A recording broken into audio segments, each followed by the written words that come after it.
Buenas tardes, compañeras. Es un gusto tenerlas aquí con nosotros. Antes de comenzar, queremos agradecer su asistencia y queremos compartirles que nosotras pensamos que la sociología tiene un papel importante no solo en la indagación e interpretación de hechos, sino que también creemos que es una herramienta crítica de cuestionamiento a la realidad social y política, y en este sentido esperamos que a lo largo de estas sesiones podamos ir construyendo las coordenadas que necesitamos para comprender mejor el escenario actual del sur de nuestro continente. Esperamos poder seguir contando con su asistencia en las 12 sesiones que conforman este seminario. Y bueno, las dejo en la mesa con la profesora Karina Ochoa y el compañero Osvaldo. Les pido por favor, de la manera más atenta, un aplauso para la conferencista del día de hoy, la doctora Karina Ochoa.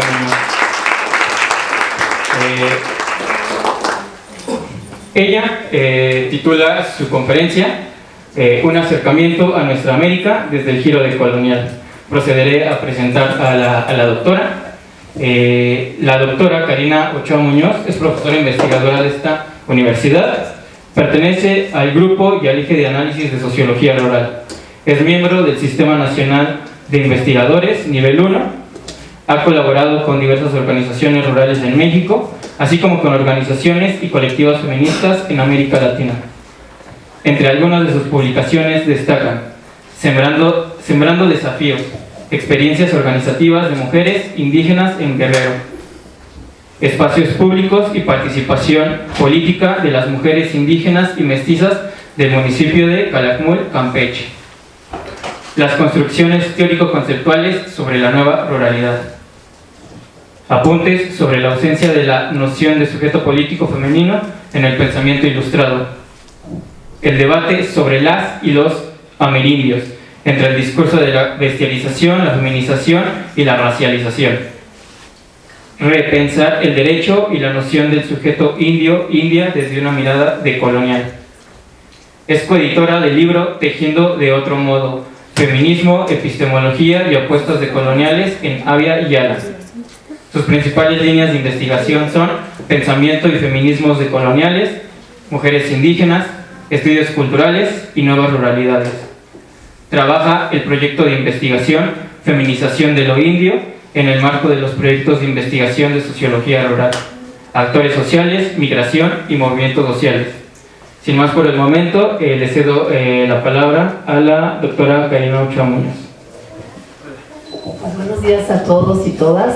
Buenos y fríos días. Yo me estoy congelando desde hace un rato.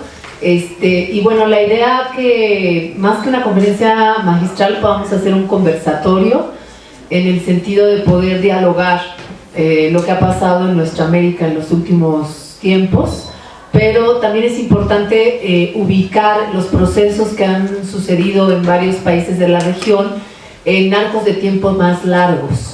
Y en ese sentido me interesa hacer un doble recorrido. Por un lado, un recorrido un tanto histórico de los procesos que han acontecido a nivel regional y mundial en los últimos 30 años, así como hacer un recorrido o una ubicación por los aportes teórico-políticos que se han dado a partir de lo que denominamos el giro decolonial o el debate decolonial, y desde allí intentar ubicar parte de los procesos que se han dado en países como Honduras, Ecuador, Brasil,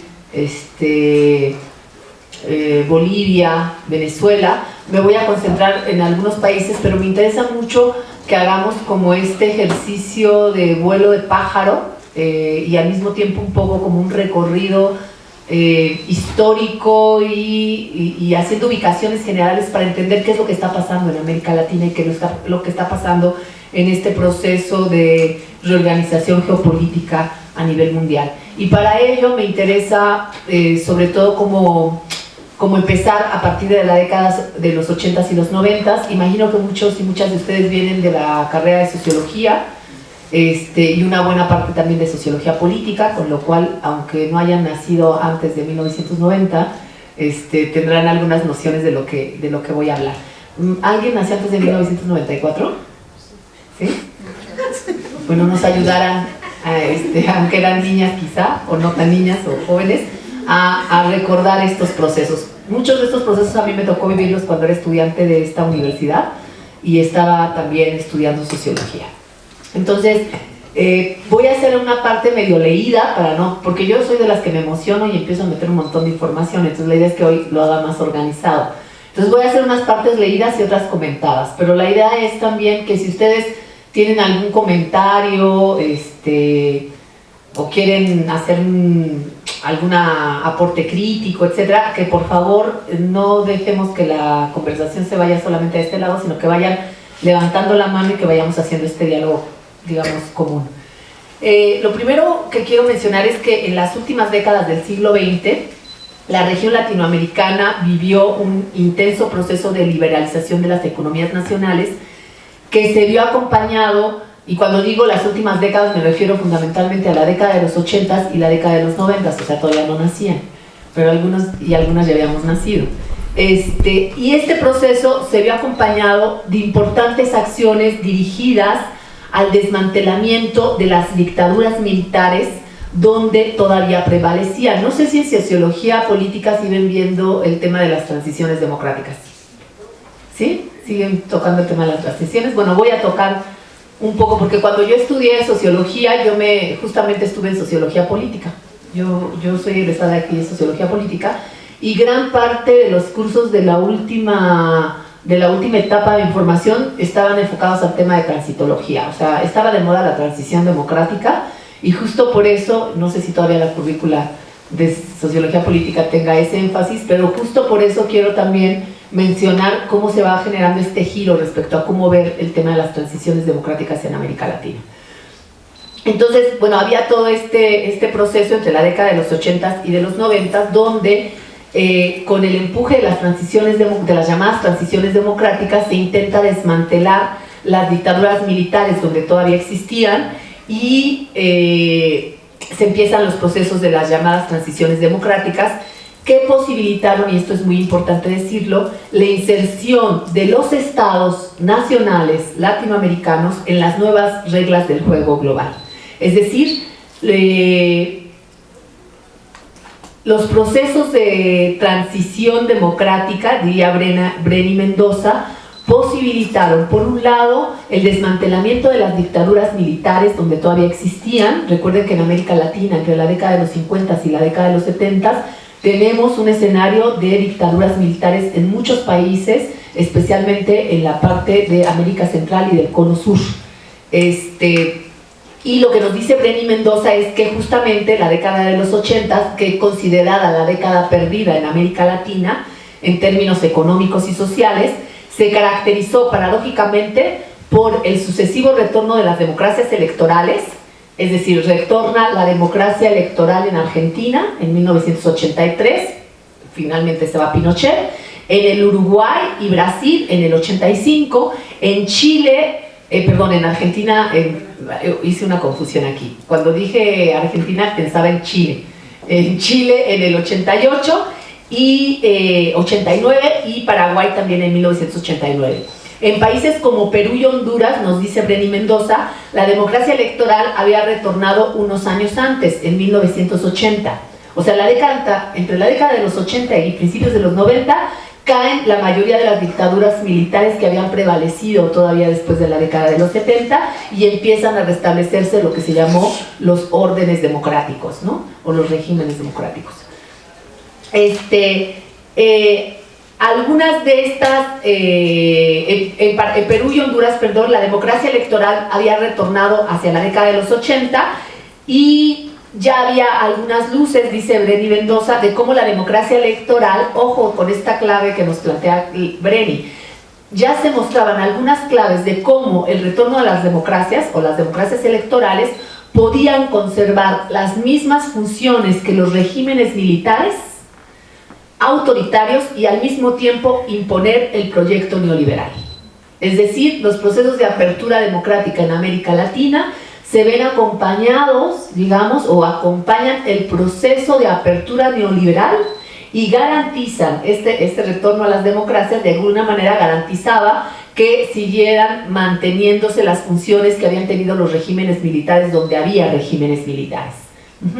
Esto nos cambia un poco el panorama, porque siempre pensamos que la idea del retorno de las democracias establece nuevos regímenes con mayor apertura de los derechos humanos, etcétera, etcétera. Y lo que nos plantea esta politóloga de origen hondureño, que es Breni Mendoza, feminista decolonial, es que en realidad los procesos de transición en América Latina tienen una doble función: mantener las funciones de los regímenes militares y al mismo tiempo garantizar el proceso de apertura comercial que va a dar origen a la entrada de todas las políticas neoliberales en América Latina.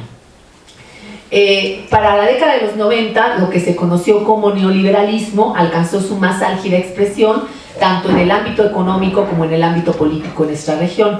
Fue el inicio de una etapa que traería consigo la implementación de políticas de apertura comercial, bueno, el Tratado de Libre Comercio de Estados Unidos, México y Canadá, en nuestro caso.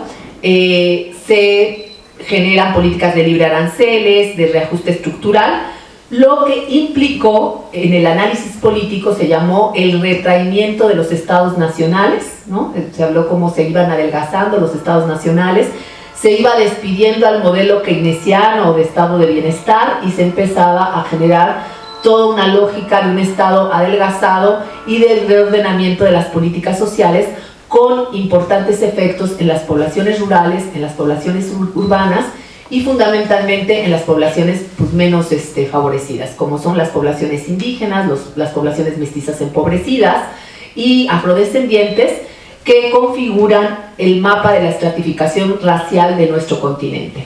Entonces, estamos hablando de una década en la que sin duda hubo un cambio de rumbo de los estados nacionales latinoamericanos que impactó notablemente en sectores populares racializados que obviamente no tardaron en movilizarse y en organizarse. Estos sectores empiezan hacia la década de los 90 a, digamos, generar acciones en los diferentes estados nacionales y tenemos a través de movimientos sociales, a través de movilizaciones indígenas, afrodescendientes, etcétera, etcétera, y tenemos uno de los grandes movimientos es el movimiento indígena y afrodescendiente a nivel continental. Recuerden que en 1900, bueno, no sé si recuerden porque no habían nacido, pero vuelvo a decir, recuerden que en 1992 se cumplían los 500 años del proceso de conquista y colonización de lo que llamamos América Latina o de nuestra América. En ese contexto, obviamente, ya les iba a decir, no sé si recordarán, porque insisto en el tema del recordar, pero bueno, no sé si sabrán que hubo un intento como de montar un escenario de que teníamos que festejar el encuentro de dos mundos, ¿no? Obviamente esta narrativa tenía que ver con posicionar la idea de que el proceso de conquista y colonización no había sido un proceso violento y genocida, como realmente sucedió en una parte de nuestra historia. Y esto generó grandes movilizaciones a nivel continental de sectores racializados que se aglutinaron en la campaña continental de los 500 años de resistencia indígena, negra y popular. Aquí empieza una expresión de resistencia y protesta popular que tiene un carácter regional que va a ser muy relevante porque es previa a lo que sería la insurrección del Ejército Zapatista de Liberación Nacional en México en 1994. Pero también tenemos las revueltas encabezadas por la Confederación de Nacionalidades Indígenas del Ecuador, la CONAIE, también en la década de los 90. Tenemos las acciones y movilizaciones por la paz en Colombia, que son coordinadas fundamentalmente por organizaciones de mujeres en el contexto de la guerra del Estado contra las guerrillas, que son fundamentalmente la FARC y la LLN, en un contexto de bastante violencia y de desplazamiento de poblaciones, muchas de ellas racializadas, y una movilización que es encabezada por mujeres. Eso no es menor, después lo voy a retomar. También tenemos la emergencia y fortalecimiento del movimiento negro en Brasil, las revueltas y las luchas por la defensa de los recursos naturales en países como Bolivia, Ecuador, Chile, Argentina, Venezuela, Guatemala, y expresiones civiles y urbanas de los que llamaron los movimientos antisistémicos, ¿no? O sea, ya les iba a decir otra vez, no sé si recordarán, pero no creo que se acuerden, pero no sé si sabrán que en ese momento surgen también todos los movimientos de los llamados globalifóbicos, ¿no? Seattle, Génova, la movilización de Cancún, un montón de movilizaciones de sectores más bien urbanos que empiezan a movilizarse en contra de las políticas que hoy llamaríamos del proyecto neoliberal y yo diría incluso neocolonizador. Así, nuestro continente empezó a convertirse en un laboratorio geopolítico de radical configuración del orden global. ¿Por qué digo que América Latina se convierte en el laboratorio geopolítico de este nuevo orden global? Y además no es nuevo, porque todas las políticas de la globalización o todas las políticas neoliberales donde se empiezan a aplicar de manera sistemática por primera vez es en nuestro continente. Ustedes se recordarán, y eso sí lo recordarán, la crisis que se genera en Europa en 2011, ¿fue? ¿No? Que fundamentalmente tiene impacto en España, en Italia, ¿no? Toda esta crisis que lleva también a la movilización tan importante que hubo en España. ¿Sí se acuerdan o no? De eso sí se deberían de acordar. ¿Cuántos años tendrían en 2011? ¿10? ¿15? ¿20? Bueno, si no se acuerdan, les cuento que en 2011 se da una fuerte crisis que genera una movilización muy importante, Grecia, ¿no? Pero esa crisis se genera 20 años después por la aplicación de las políticas neoliberales o del reajuste estructural que 20 años atrás se habían aplicado en América Latina. Es decir, América Latina fue la primera región donde se empezaron a aplicar estas políticas de orden global. Luego esas políticas llegarían, por supuesto, a Europa y bueno, de manera paralela a África, ¿no? En procesos muy interesantes que no voy a narrar aquí porque se trata de América Latina. Pero lo que quiero comentar es cómo nuestra América ha sido desde hace mucho tiempo un laboratorio político donde se prueban, digamos, se ponen a prueba muchas de las políticas de orden económico, de orden político, de orden social, que luego van a regir o se van a aplicar a otras regiones del mundo. ¿Y esto por qué no es nuevo? Porque en realidad en América Latina, desde 1492, hemos sido el laboratorio político de los reordenamientos geopolíticos del mundo.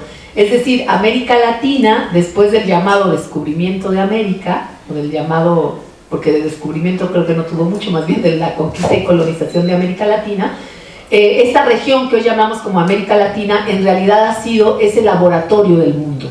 Desde 1492, el llamado descubrimiento de América o la conquista y colonización de nuestros territorios representó la posibilidad de que se reorganizara el sistema mundial, Ballers le llama el sistema mundo moderno capitalista, porque el proceso de conquista y colonización de América Latina fue el momento que posibilitó, dice Dussel, que la modernidad naciera como subjetividad. Es decir, antes de 1492, en el mundo había una mirada del mundo que no respondía a esta lógica moderna. O sea, existía un mundo donde Europa era un reducto, estaba en la edad media, que le llamaban el oscurantismo, y estaba, hoy en mi clase de introducción a la sociología volvimos a hacer el recuento, pero lo hemos hecho a lo largo de estas clases, de cómo Europa, antes de 1492, pues estaba rodeado por el mundo musulmán. Había grandes civilizaciones en Asia, ¿no? Tenemos la civilización china, la civilización hindú, hoy las conocemos como esas civilizaciones. En Medio Oriente, históricamente, se habían concentrado las grandes civilizaciones, en realidad el mundo helénico. Es decir, si nosotros vemos la historia universal, nos vamos a dar cuenta que la historia de lo que hoy llamamos Europa, pues es una historia que empieza a tener centralidad a partir del siglo XVI. Antes, lo que tenemos, las grandes civilizaciones, piensen en su cabeza en el mapa mundi, y las grandes civilizaciones, la que les guste, no estaban concentradas en lo que hoy conocemos como Europa. Piensen en la biblioteca de Alejandría, ¿no? Que si era una biblioteca es porque había una gran civilización, no estaba en Occidente. Entonces, lo que pasa es que con la conquista, con el descubrimiento y la conquista de América, por primera vez Europa puede salir de su lugar de, ¿cómo decirlo?, de un lugar de oscurantismo, de un lugar cercado por grandes civilizaciones, y se puede mirar a sí misma, y esto lo dice Dussel, no lo digo yo, desde un lugar de una centralidad y superioridad que permite que se vaya configurando la subjetividad moderna. ¿Qué quiero decir? Dussel lo que dice es, 1492 posibilita que Europa se vea a sí misma desde un lugar central, desde un ego unificado, a través de un otro, de una alteridad, que somos nosotros, los pueblos amerindios, o llamados amerindios, que tuvimos que ser inferiorizados para que a Europa le regresáramos una imagen de superioridad. Voy a explicarlo con más calma para que no parezca que estoy haciendo un trabalenguas. Es un problema básico de la identidad y de la alteridad y de la otredad. Para que yo pueda ser maestro o maestra, para que yo pueda ser en mi calidad de maestra o maestra, yo necesito de un otro o de una otra, que me permita mirarme como maestra, es decir, necesito de un estudiante que me escuche, así como todos ustedes y todas ustedes, y que me permita reconocerme en ese lugar. Si aquí no hubiera nadie sentado o sentada en esta sala, yo no tendría nada que hablar. Es decir, no podría constituirme o reafirmarme en mi lugar de docente, en mi lugar de catedrática, en mi lugar de ponente. ¿Sí me explico? O sea, siempre se necesita de un otro o de una otra que me permita reconocerme a mí mismo. ¿Qué es lo que nos dice Dussel?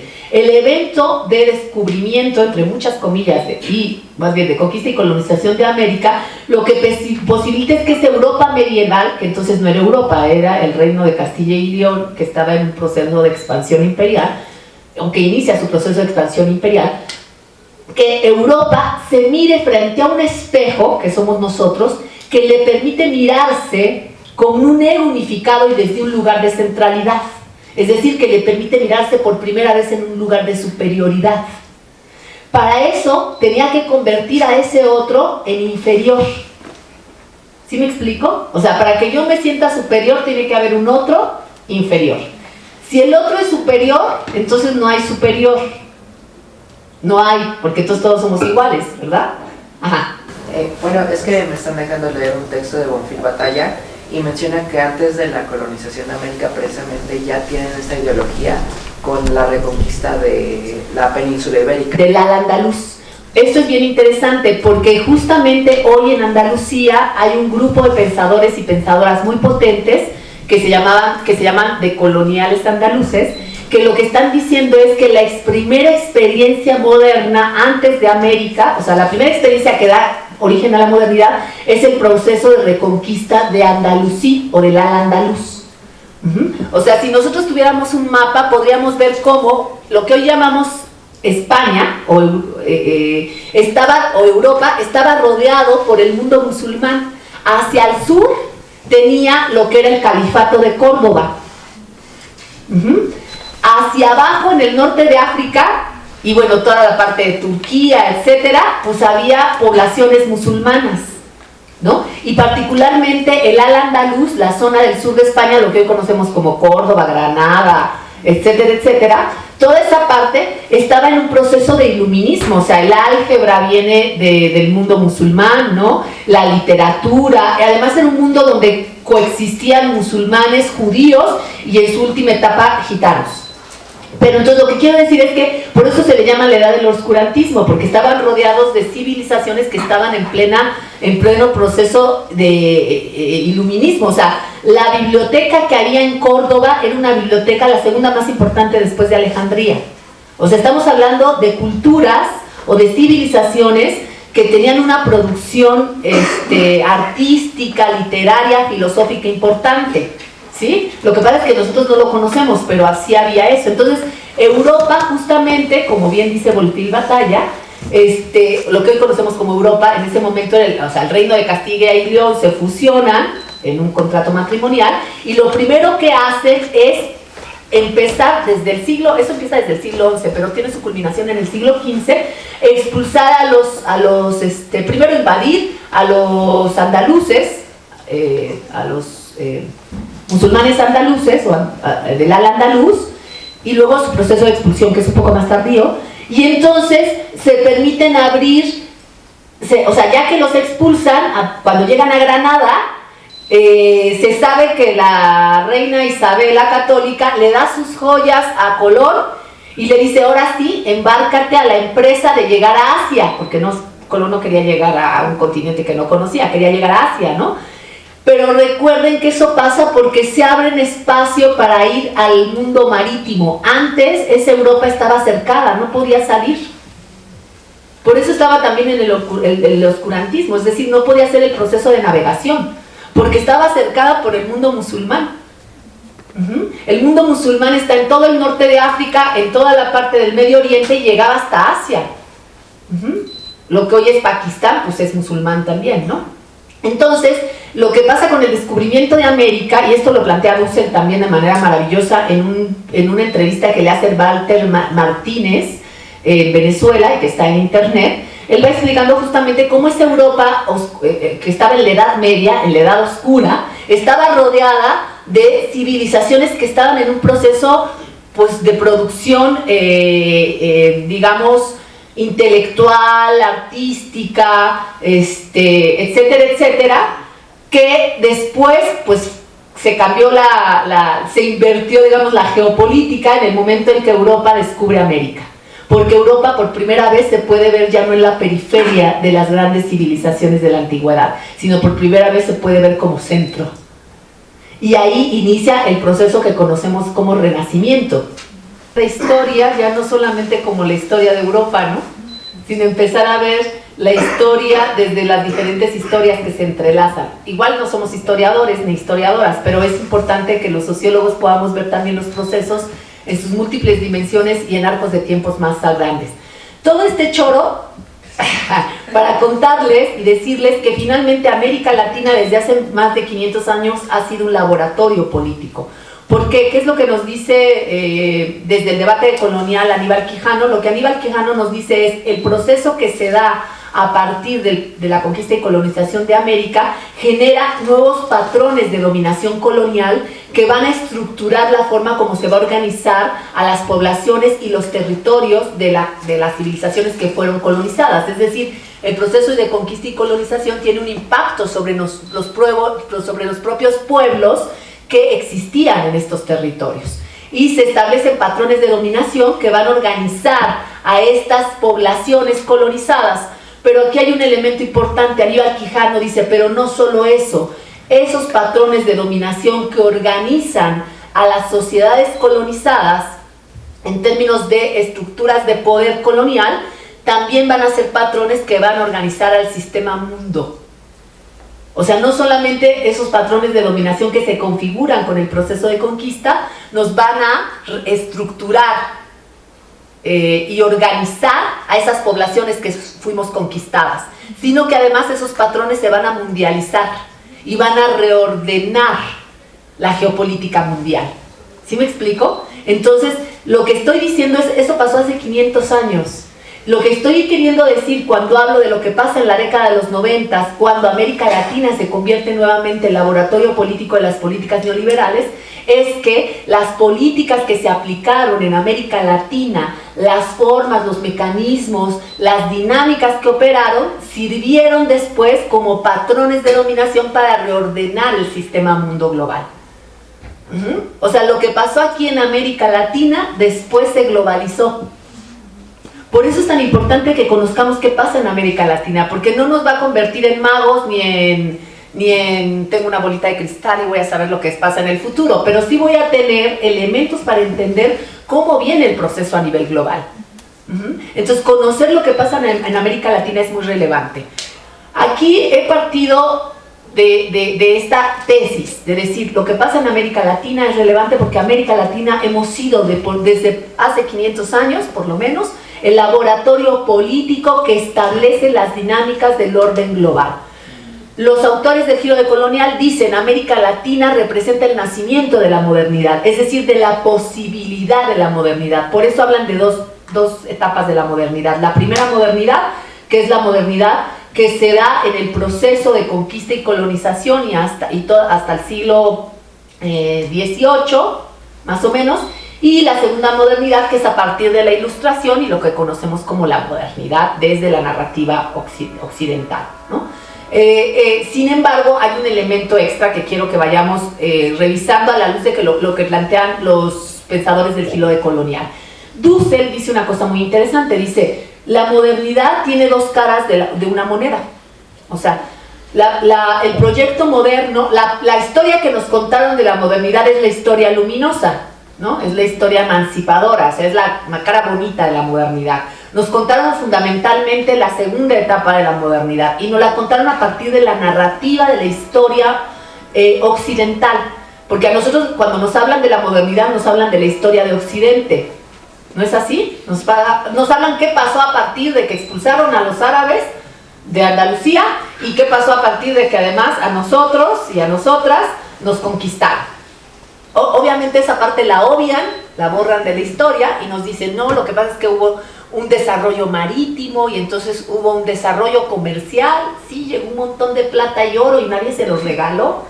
O sea, llegaron toneladas de plata de la explotación minera que hicieron de América Latina, Bolivia, México, ¿qué les gusta? Toneladas de plata, toneladas de oro. Y ellos dicen, hubo un desarrollo comercial, pero nunca dicen que el desarrollo comercial y el desarrollo económico fue producto de un proceso colonial, es decir, de un proceso de explotación, por un lado, pero también de robo de los pueblos. Y hubo dos tipos de robo. Uno, el robo que tuvo que ver con toda la expoliación de los recursos naturales de estos territorios. Hoy mismo hablamos de capitalismo por acumulación, ¿no? Por expropiación, ¿no? Y el otro fue a través de la explotación de fuerza de trabajo. Es decir, por primera vez en el siglo XVI, la esclavitud se naturaliza y se asocia a una condición racial. Porque la esclavitud ha existido en muchos momentos de la historia, antes del siglo XVI, pero casi siempre la esclavitud era producto de procesos de guerra, ¿no? Entonces el pueblo que era derrotado era el pueblo que convertían en esclavo. Por eso si ven la película de Gladiador, pues van a encontrar todo tipo de esclavos, desde gente que venía de clases o de estratos muy formados, muy elevados, hasta gente negra o de amarilla, verde, azul, porque el proceso de esclavitud no estaba asociado al color de piel. Por primera vez en el siglo XVI, el tema de lo racial se convierte en la línea divisoria entre tu condición de humanidad y tu condición de no humanidad. Porque la diferencia entre lo que pasa con los musulmanes o con los andalusíes es que el debate con los andalusíes era si eran herejes o no eran herejes. Es decir, el problema era que no reconocían al verdadero Dios, que era el Dios cristiano, según los cristianos. El problema con los indios no tenía que ver con el Dios, tenía que ver con si tenían alma o no tenían alma. Es decir, el problema era de humanidad. Los herejes per se eran considerados humanos. El tema de lo indio era un problema sustantivo de si eres humano o no eres humano. Por eso seguimos pidiendo que respeten los derechos humanos, ¿no? O sea, ¿cuál es el problema principal de nuestros pueblos o de nuestra región? Es que no se respetan los derechos humanos. Sí, el problema de fondo es que desde hace 500 años no somos humanos. Porque todo el debate de Valladolid en el siglo XVI tenía que ver con si éramos plenamente humanos o no. Y al final dijeron, bueno, está bien, vamos a reconocerlos cierta humanidad. ¿Sí? Porque necesitaban a subhumanos, es decir, objetos productores de objetos. El problema sustantivo, el problema ontológico, es que las poblaciones indígenas y las poblaciones negras, por eso uno de los textos que decían que había trabajado se llama La feminización de lo indio, entre la bestialización y la racialización. Porque el tema es que a las poblaciones negras no les dieron ni siquiera la sospecha de que pudieran ser humanas. A las poblaciones negras se les dijo que no eran humanos, eran monos. Por tanto, si no son humanos, lo único que queda es el proceso de esclavitud como opción. ¿Sí? Por eso a los negros se les esclavizó. Pero el desarrollo del capitalismo necesitaba algo más que la esclavitud. Necesitaban procesos en donde la servidumbre iba a convertirse de manera posterior en el proceso que enganchaba con la producción capitalista, donde había no humanos o subhumanos o no plenamente humanos, o sea, objetos productores de objetos. ¿Sí me explico? El problema sustantivo sigue siendo vigente. El problema sustantivo en América Latina es que no somos plenamente humanos. ahora no se traduce en cuestión de alma, ahora se traduce en cuestión de desarrollo. Entonces somos países en vías de desarrollo, o sea, algún día seremos humanos, ¿sí? Porque ahora ya no hablamos de alma, ahora la narrativa política habla de ciudadanía, habla de desarrollo, y seguimos siendo países, antes nos decían subdesarrollados, para no decirnos subhumanos, 500 años después, ahora dijo, no, está muy feo, hay que decirles que vías, que sigan pensando que lo van a lograr algún día. O sea, el problema es que hace 500 años, por eso es que hay que leer la historia, por eso hay que entender a América Latina desde hace 500 años, porque desde hace 500 años se gestaron los problemas que siguen vigentes hoy en día. Si no somos plenamente ciudadanos, ¿vamos a poder tener democracias? No. Y vamos a tener, aunque las nombremos, vamos a tener los mismos problemas, ¿no?, que si no nos nombráramos como democracia. Es decir, pensemos en la violencia. Si hemos sido constituidos desde hace 500 años bajo la cara oculta de la modernidad, que es la cara genocida, porque la cara luminosa es la modernidad nos prometió emanciparnos, ¿no?, liberarnos a través de la tecnología, o sea, a través de la razón, que se traduce en ciencia, que se traduce en tecnología, que se traduce en desarrollo. ¿Sí? ¿Vamos bien hasta ahí? O sea, la historia que nos contaron es, la modernidad prometió al ser humano salir del estado de infantilismo en el que se encontraba y a través de la razón llegar a la mayoría de edad. ¿Vamos bien? Esa es la cara bonita. Y eso solamente es a través del conocimiento, es decir, a través de la ciencia, es decir, a través de la técnica, a través del progreso. ¿Sí? Esa es la cara bonita, pero nosotros no somos parte de esa cara. Nosotros somos parte de la cara oscura, literal, en términos raciales.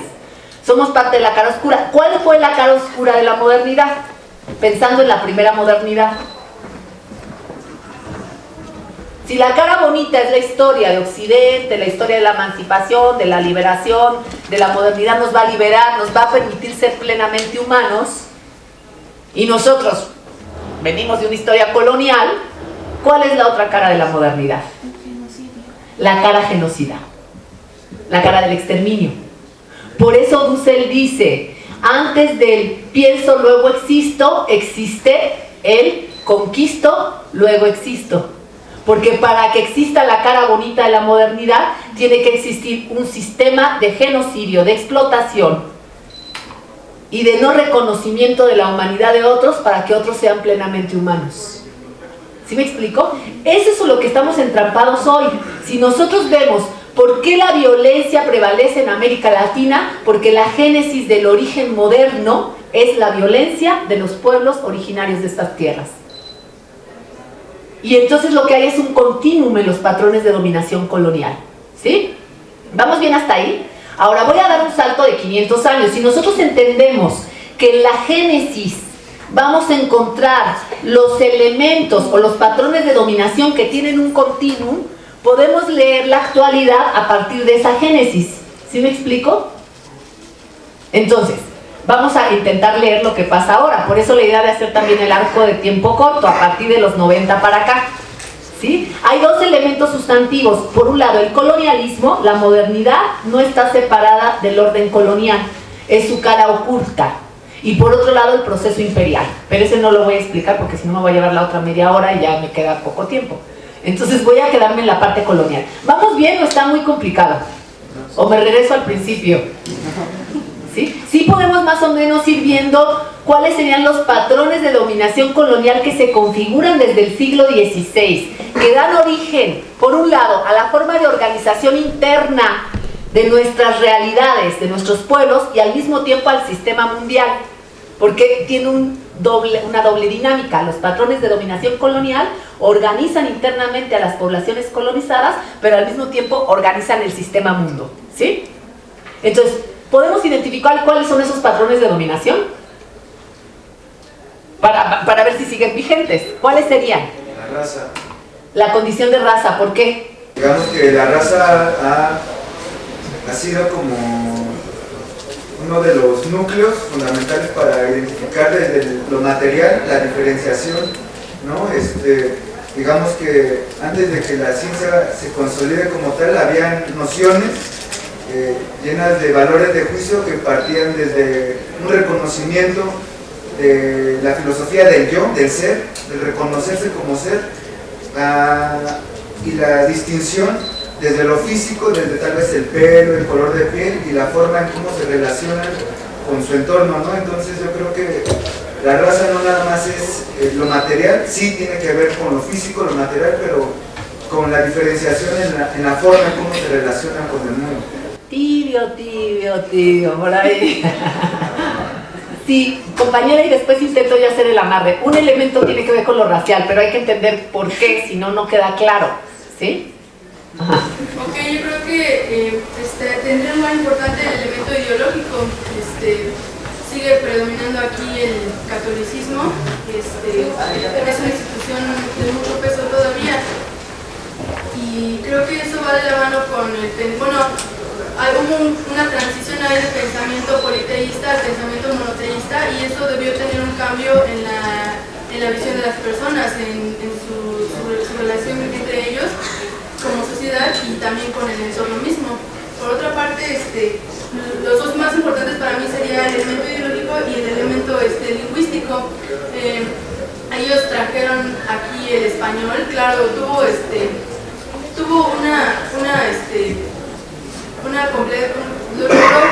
implantarse el español y se desplazaron una diversidad muy compleja de lenguas que también implicaba otra forma de ver el mundo, desde las palabras, ciertos fonemas, como unidades de sentido y de sonido, representaban una manera de entender algo. Sí, aquí hay, y ahorita le doy la palabra a ambos, nada más quiero resaltar dos cosas. Eso que llamas lo ideológico, Nelson Maldonado Torres le llamó colonialidad interna.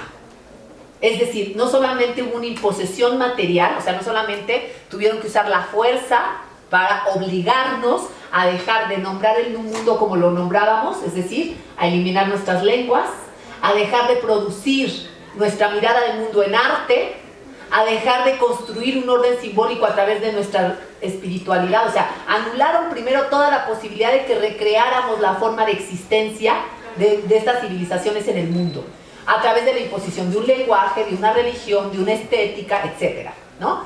Pero sobre todo nos convencieron de que éramos inferiores. Es decir, nos convencieron, tenían que convencernos, y eso se llama colonialidad del ser, o colonialidad interna. Tuvieron que convencernos que la forma como pensábamos, vivíamos y actuábamos en el mundo era salvaje e inferior. ¿Sí me explico? O sea, primero tuvieron que hacer una transformación ideológica que se materializara en el dejar de hablar, dejar de mirar, dejar de objetivar a través del arte, la técnica, porque aquí existían formas de tecnología, que no eran las occidentales, pero eran formas de tecnología, de ciencia, o sea, existían instituciones políticas, económicas, que no conocemos porque además parte de la historia es que no se narre esa historia. Exacto, que se destruya, ¿me explico? Y donde todavía prevalece no somos capaces de cifrarla porque abandonamos, no por convicción, no es que la abandonamos, más bien nos obligaron a dejar de poder tener los elementos para cifrar esa narrativa. Entonces vemos una estela en una zona arqueológica y no entendemos qué miércoles están diciendo, porque nos obligaron a romper con todo lo que es la significación del mundo que teníamos. Pero no solamente nos obligaron a eso, nos obligaron a creer que efectivamente éramos inferiores. Eso se llama colonialidad interna o colonialidad del ser. Y ese es el problema sustantivo. Ese es el problema sustantivo. Por eso cuando nosotros decimos en el diálogo común, no, es que somos malinchistas, somos no sé qué. Perdón, ¿cómo no vamos a hacerlo si después de 500 años hemos interiorizado que los gringos son mejores, que los europeos son mejores? Y no porque no lo sean o lo sean, sino porque ratificamos ese orden simbólico de inferioridad que se construyó desde hace 500 años. Primer patrón de dominación. Hay 3 manos y ahorita voy a ir al patrón de dominación racial. ¿Sí? El compañero, la compañera y acá una última mano. ¿Sí? Bueno, para ver si estoy entendiendo...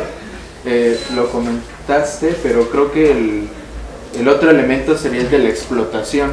Sí.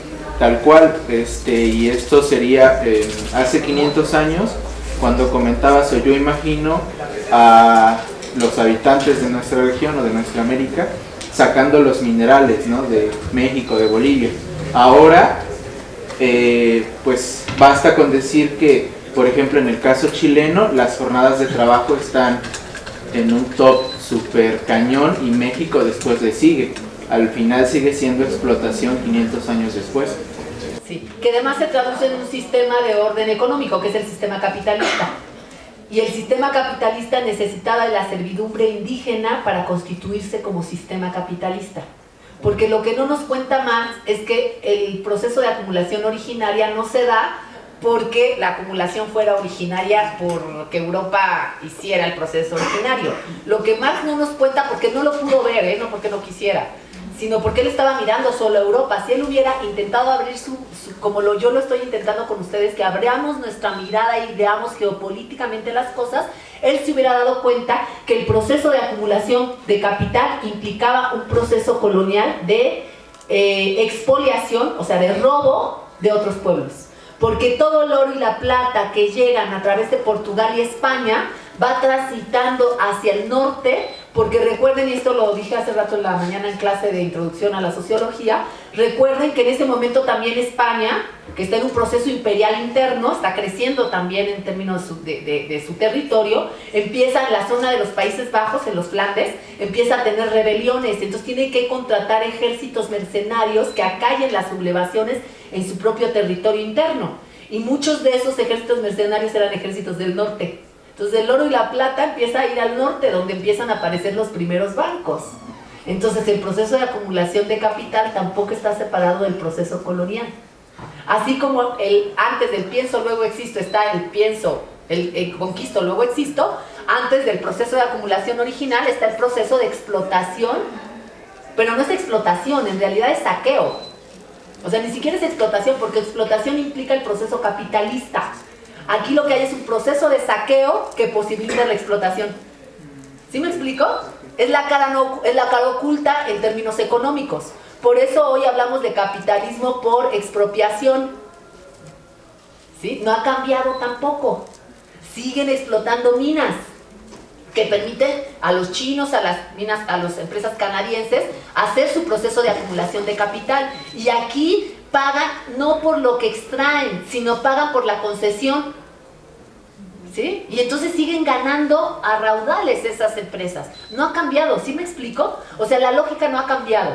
Había dos palabras más y quiero regresar a lo racial para que entendamos cómo lo racial se configura como un elemento clave. Había una compañera allá y luego otra compañera. Sí, bueno, quería recalcar un poco, como decía Bolívar Echeverría, que querían configurar esta parte de Europa, ¿no? Que estaba en el oscuro, y que por medio, o incitados por su eurocentrismo, después se le denomina, por esta parte de renovar. Él usaba el término de aplicar lo barroco, ¿no? Y dentro de esto podemos ver estos elementos, sí, ideológicos, y también, no sé si podría decir, como elementos de clase también. Sí, ahora, los elementos de clase se configuran a partir de la historia particular europea. Porque recuerden que aquí no se establecen clases, sino casta, y la casta no tiene que ver con... Por eso la distinción entre clase y casta, porque la casta no tiene que ver con el lugar que ocupas en el proceso de producción de mercancía. La casta tiene que ver con el orden racial.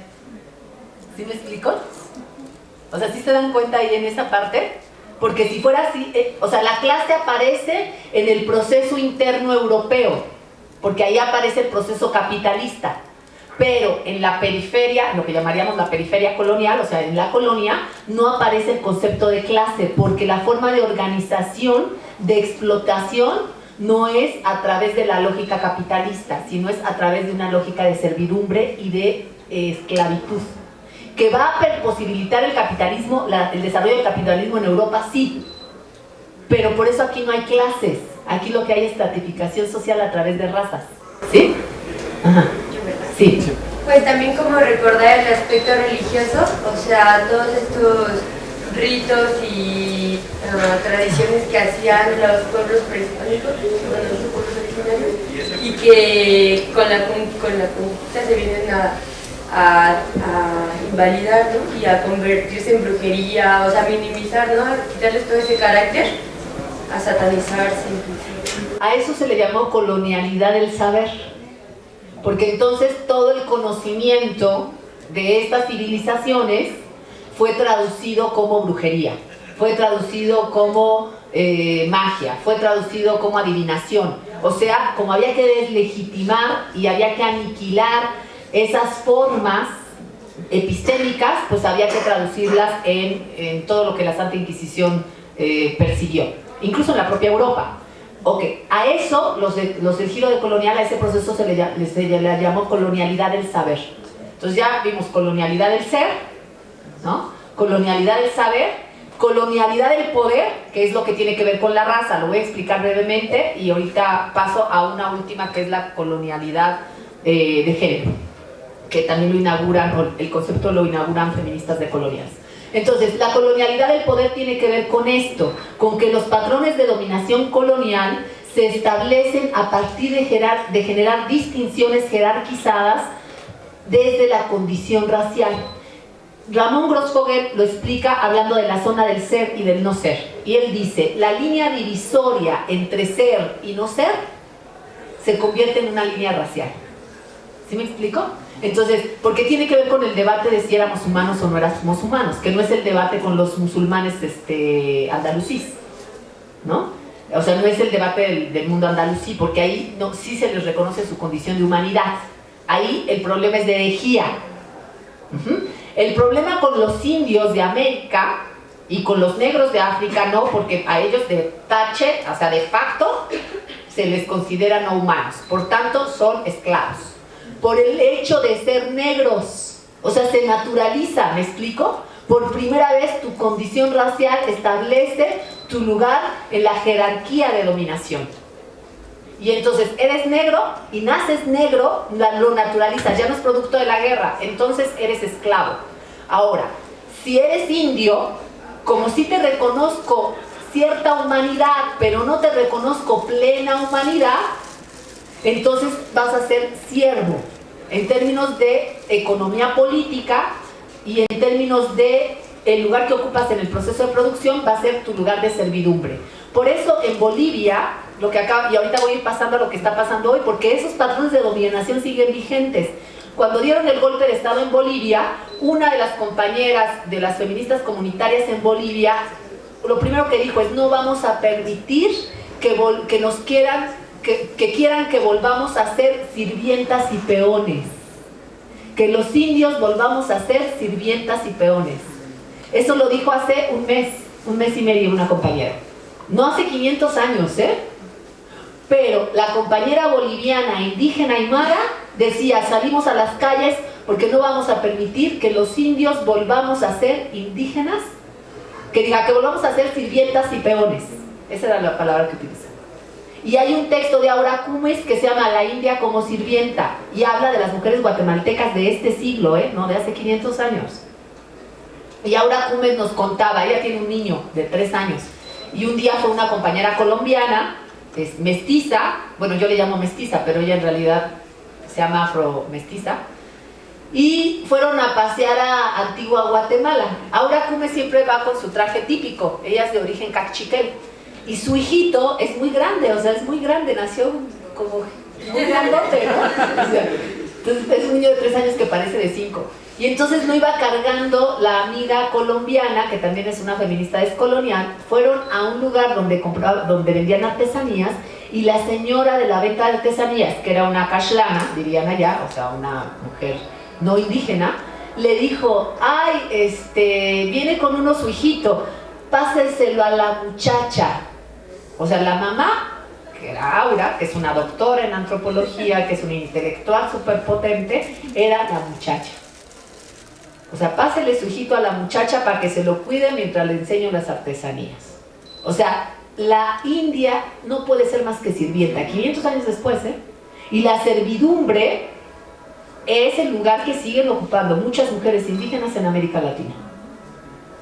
El lugar de lo doméstico. ¿Sí me explico? A eso me refiero con el continuum de los patrones de dominación colonial. O sea, no ha cambiado mucho. siguen esos patrones modificándose pero prevaleciendo. ¿Qué pasa con el tema racial? Ramón Grossfogel lo que nos dice es, a partir del siglo XVI, la línea divisoria entre la posibilidad de ser y no ser se convierte en la línea racial. Y eso lo podemos ver en la cultura común. O sea, en la familia, el negrito de la familia, ¿no? O sea, si eres morenito, eres el frijolito de la familia. Toda la narrativa es, te encontramos en el basurero, estabas en la calle, o sea, eres el negrito de la familia, ¿no?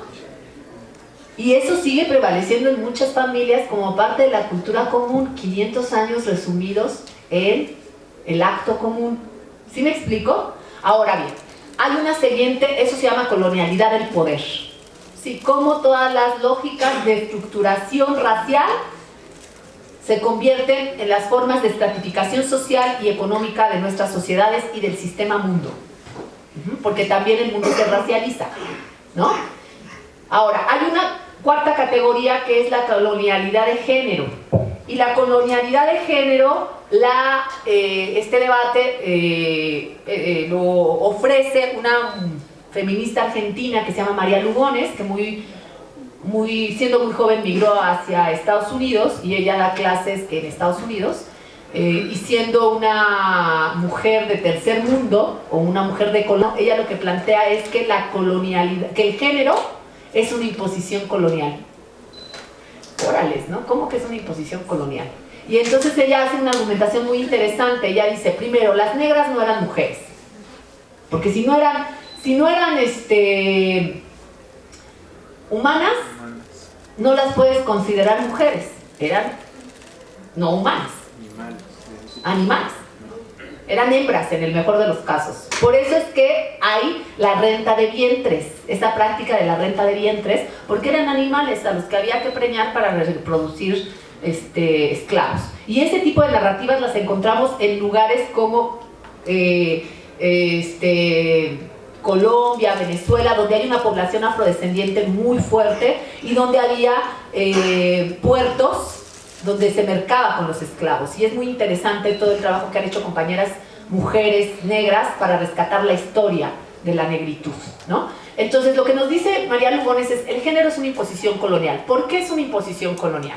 Porque, y siguiendo este argumento de la mano de una indígena cherokee, Alice Boone Allen, y de una mujer nigeriana que se llama Oyeronke Yoromi, ella lo que dice es, en civilizaciones no occidentales, como la civilización cherokee, no existía una construcción dicotómica y siempre se me va la palabra, de dismorfismo sexual, ¿no? Sino que, por ejemplo, entre los cherokees existía hoy le llamaríamos tercer género, pero en realidad se llamaba el tercer espíritu, ¿sí? O sea, no existía la dualidad dicotómica que existe en la concepción del género occidental, ¿no? Existía una diversidad de género. Ella, haciendo el análisis también de Oyeronke Yoromi, pues dice, en las culturas yorubas africanas tampoco existía la idea de hombre-mujer, sino existía una enorme diversidad sexual.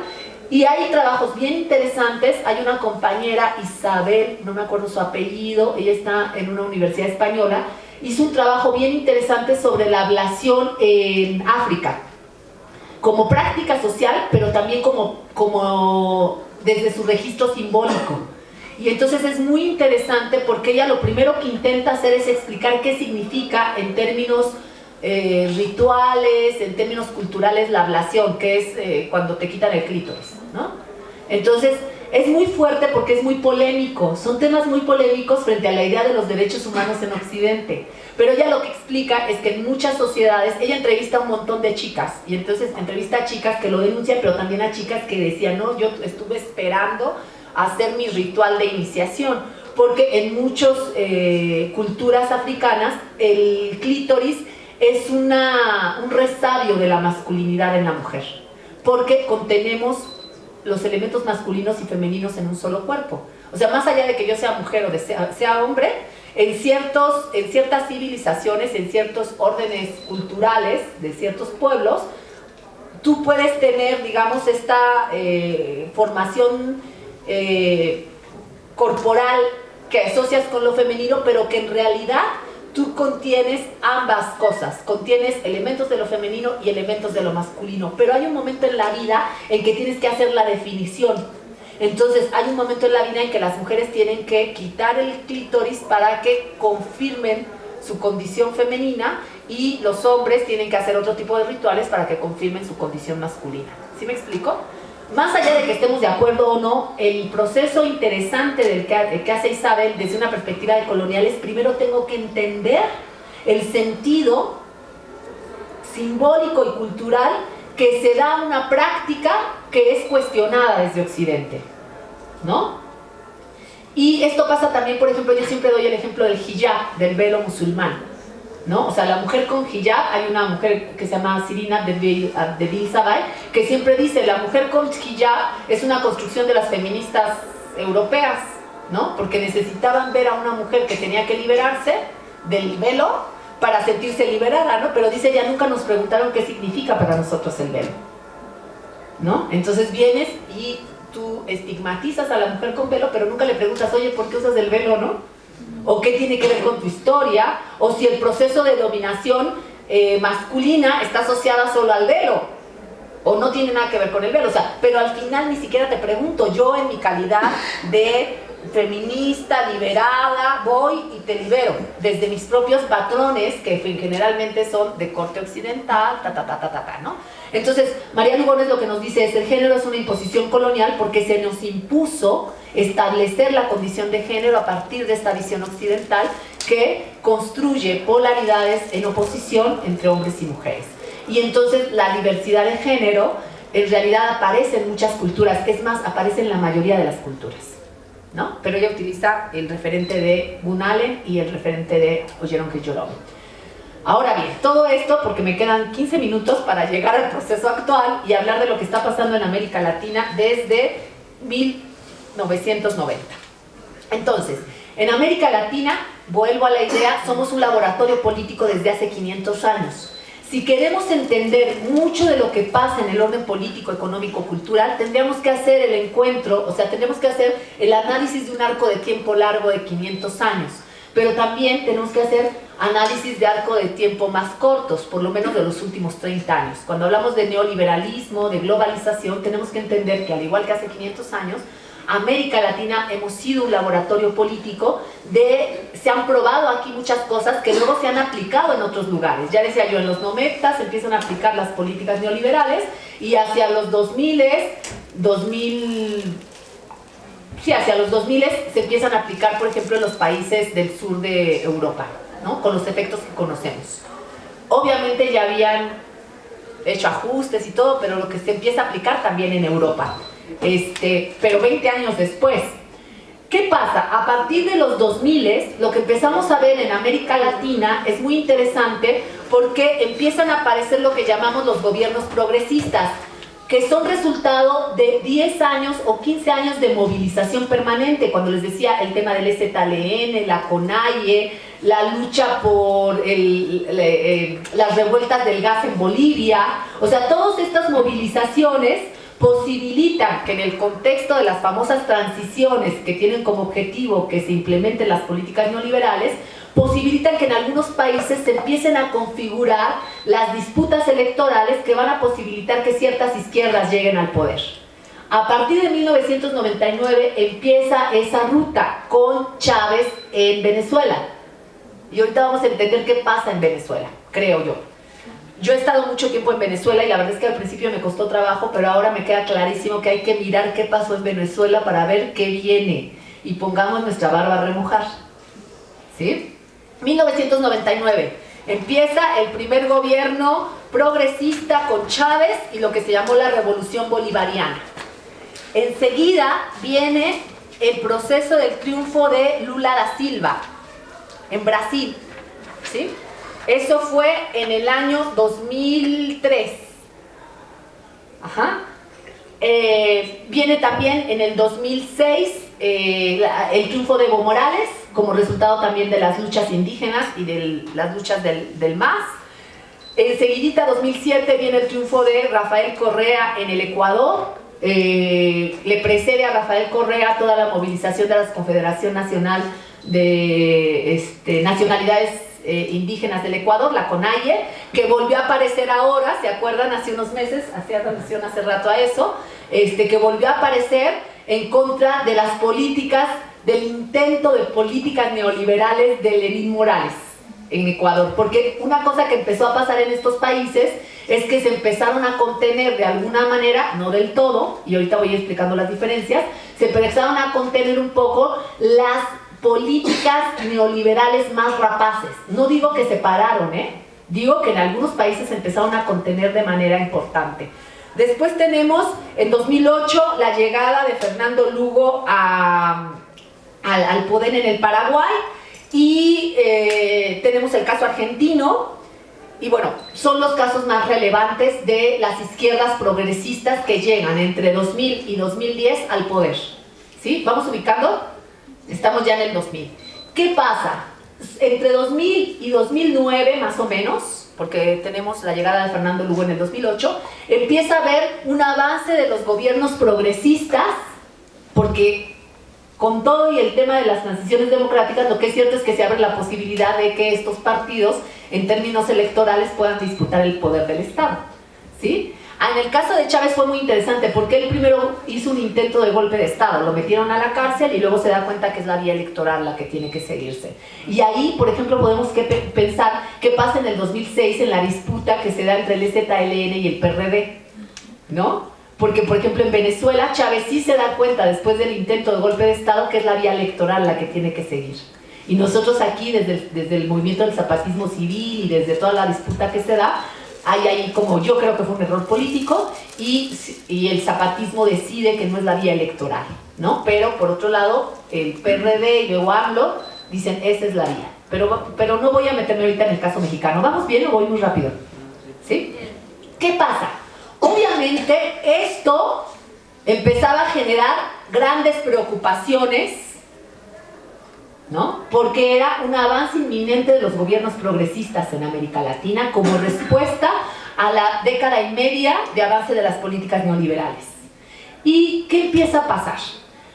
No podían utilizar la estrategia antigua porque estábamos en plenas democracias y había que utilizar otra estrategia para contener el avance de las izquierdas. ¿Qué empieza a pasar? Primero, hay varios procesos que hay que leer. El primero es el golpe de Estado contra Mel Zelaya en Honduras 2009. Primer respuesta a los procesos de avance de los gobiernos progresistas en América Latina. A Mel Zelaya le dan un golpe de Estado sobre pretexto de que quiere cambiar la constitución hondureña para ser reelegido. Lo paradójico es que quien lo quita después reforma la constitución hondureña para que sea reelegido. ¿Qué pasa en Honduras? Por eso Honduras es básico entender qué pasa, porque entonces todas las políticas neocoloniales, imperiales, empiezan a figurar los mecanismos que se van a utilizar contra los gobiernos en América Latina para mantener las lógicas de dominación moderno-coloniales, ¿sí? O sea, lo que estoy queriendo decir es, haciendo este recorrido por lo que pasa en estos países, a decir cuáles han sido las estrategias que desde los órdenes imperiales, y hablo de Estados Unidos particularmente, se han utilizado en América Latina para impedir que esté por fuera de las lógicas de dominación moderno-colonial. ¿Sí me siguen? Ok, entonces, ¿qué pasa en Honduras? En Honduras se reposiciona la vieja estrategia golpista que tuvo vigencia en América Latina entre la década de los 50 y los 70, es decir, la estrategia clásica del golpe de Estado. ¿Sí? Y después de las llamadas transiciones democráticas que apuntalaban el avance de las políticas neoliberales, se da otra vez un golpe de Estado.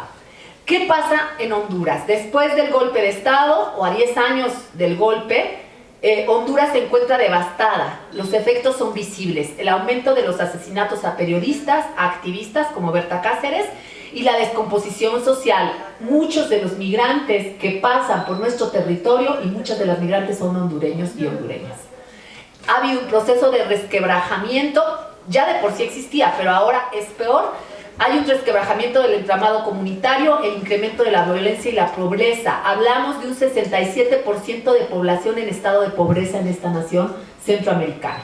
La migración es masiva y el despoblamiento poblacional ha crecido de manera impresionante. Es decir, ese golpe de Estado que pretendía restablecer la democracia porque había tentativamente una preocupación de que Mel Zelaya se reeligiera, lo que generó fue que este país entrara en un proceso de devastación social, económica y en un proceso de generación de violencia imparable. ¿Sí? ¡Ojo!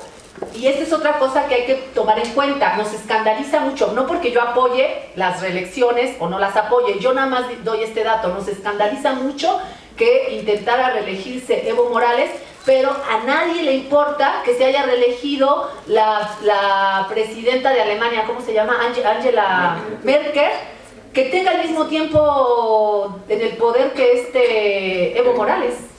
Nadie le dice ni siquiera que es una dictadora, ¿no? Nadie, es más, ni siquiera lo tenemos registrado en la cabeza. No se nos hubiera ocurrido pensar que Angela Merkel lleva el mismo tiempo en el poder que Evo Morales. Entonces, segundo proceso que hay que tomar en cuenta, Haití. En el 2010, o sea, un año después, viene la estrategia neoimperial colonial con la ocupación militar de Estados Unidos y de la ONU en Haití sobre pretexto de ayuda humanitaria. Por primera vez que yo sepa, se invade un país sin declarar guerra. Porque para que tú invadas un país tienes que declararle la guerra, ¿sí? Entonces, por primera vez, sobre pretexto de ayuda humanitaria, se invade un país que además, después de la famosa ayuda humanitaria, quedó devastado. Y hace menos de 4 meses veíamos en Haití justamente una serie de movilizaciones frente a un país que está en la pobreza y que además, en términos políticos, está completamente en caos. O sea, todos los procesos tenemos que restablecer los procesos democráticos, tenemos que hacer ayuda humanitaria, no han hecho que esos países generen procesos diferentes a los que se criticaba, ¿me explico? O sea, es decir, estos países, o sea, Haití está de verdad en la devastación absoluta, pese a la invasión, que no se llamó invasión, norteamericana y de la ONU. Existen registros que señalan, por ejemplo, que solo el 0.6% de las donaciones de la Fundación Clinton llegaron a organizaciones haitianas después del temblor. 9.6% quedó en manos del gobierno y 89.8% de las donaciones quedaron en manos de organizaciones no haitianas. Hoy las condiciones que vive Haití son lamentables. Los antecedentes de ocupación militar con el pretexto de ayuda humanitaria fueron en Yugoslavia, en 1999. Estados Unidos y la OTAN inician la Misión Belgrado, que es muy interesante también, porque otro laboratorio político fue todo el este de Europa, con todo el tema de la balcanización en la década de los 90, que luego traen también a América Latina. O sea, hay un ping-pong ahora entre Medio Oriente y América Latina. A ver cuál es la estrategia que funciona mejor. Y tenemos también el caso de Irak en 2003. Estados Unidos, con apoyo de Reino Unido, España, Australia y Polonia, invaden ese país, arguyendo también la famosa ayuda humanitaria. Hoy, frente a lo que pasa en Bolivia, no sería imposible pensar que algunas de las instancias internacionales que han seguido al pie de la letra las políticas neocoloniales de Estados Unidos se atrevan a decir que es necesaria, si se pone la cosa muy complicada, una invasión de ayuda humanitaria. En Venezuela sí pasó, y ahorita voy a ver cómo en Venezuela las 3 estrategias neocoloniales se aplicaron pero no les funcionaron. Bueno, la otra estrategia que se ha utilizado por parte de Estados Unidos y por parte de las grandes potencias imperiales es el de los golpes de Estado jurídico parlamentarios. Y el primer golpe de Estado se le dio a Fernando Lugo en el Paraguay en el 2012. ¿Sí? Primero se utilizaron los golpes clásicos en Honduras y luego se dieron cuenta que era complicado y que además ponía en cuestión el tema de la democracia, etc. Y empezaron a aplicar los famosos golpes parlamentarios. Entonces a Lugo le inician un procedimiento legal y finalmente lo destituyen. Eso en el 2012. Luego viene con Dilma en Brasil y con Lula al cual le inician un procedimiento jurídico para que no se pueda lanzar como candidato porque iba a ganar las elecciones. Entonces, este es el primer antecedente que existe, es en el Paraguay. El siguiente es en Brasil en el 2016, cuando la Cámara de Diputados Brasil aprueba el juicio político contra su presidenta, Dilma Rousseff, que la lleva a su destitución. A esto se suma la persecución política contra Lula, y bueno, hay que decir que el último caso a revisar es el caso de Venezuela, pues resume y sintetiza estas tres estrategias neocoloniales e imperiales. Recordemos que, para que leamos Venezuela desde otro lugar, porque nos han puesto a Venezuela como el demonio, ¿no? Y digo, no es que sea lo más chido del universo, pero tampoco es el demonio, ¿no? Entonces vamos a ver cómo operó el proceso. Primero recordemos que a partir de 1999 se establece el gobierno del comandante Chávez. Ojo, a diferencia de Brasil y de Argentina, donde toda la política de los gobiernos de Lula y de los Kirchner fue una política donde no se tocó el organigrama no se hizo ingeniería política, es decir, no se tocó al Estado. Lo único que se hizo fue se impulsaron políticas de bienestar social, pero el Estado moderno quedó intacto. A diferencia de esos modelos, en el caso del Ecuador, en el caso de Bolivia y particularmente en el caso de Venezuela, el caso de Venezuela es todavía más radical, sí hay una reestructuración del orden político. En el caso de Ecuador y en el caso de Bolivia hubieron nuevas constituciones, o sea, hubieron congresos constituyentes que llevaron a renovar el pacto nacional. Sin embargo, lo hicieron en la lógica nuevamente del Estado moderno. En el caso de Venezuela, Chávez era un tipo muy brillante. Primero, era un pedagogo político. Entonces, él lo que hace durante todos sus mandatos es que sí genera ideología. Por eso nos parece tan sorprendente a veces que Guaidó no haya... O sea, de verdad, a mí me tocó estar cuando Guaidó se autonombró. Mi mamá me llamó, así, es que hay golpe de Estado. Y yo decía, ¿dónde, mamá? A ver si veo, ¿no? Porque el Guaidó ya convocó a 2 movilizaciones. Una de ellas a 2 calles de donde yo me hospedaba. Y no había más de 200 gentes.